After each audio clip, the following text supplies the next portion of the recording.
मेरी कविता का शीर्षक है नाचना सबको पड़ता है। क्या कहने? नाचते हैं सब, नाचते हैं सब।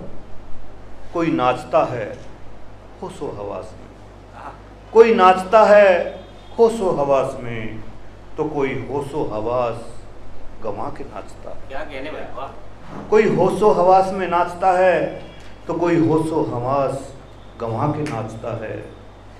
कोई मन से नाचता है, कोई मन से नाचता है, किसी को जबरन नचाया जाता है। क्या कहने? कोई मन से नाचता है, किसी को जबरन नचाया जाता है। कोई लय में नाचता है, कोई लय तोड़कर नाचता है। कोई लय में नाचता है, कोई लय तोड़कर नाचता है। कोई धुन पर नाचता है, कोई धुन पर नाचता है, कोई किसी की उंगली पर नाचता है। क्या कहने भाई, वाह। कोई धुन पर नाचता है, कोई किसी की उंगली पर नाचता है। वो उंगली हो सकती है, वो उंगली हो सकती है बोस की, धर्म गुरु की, राजनेता की।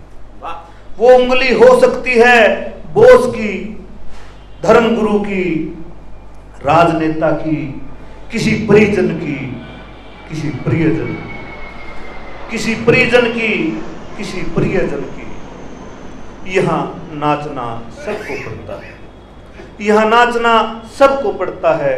कोई इच्छा से नाचता है, कोई अनिच्छा से नाचता है।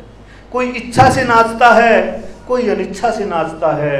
यहाँ नाचना सबको पड़ता है, यहाँ नाचना सबको पड़ता है। बहुत बढ़िया, बहुत शानदार भाई।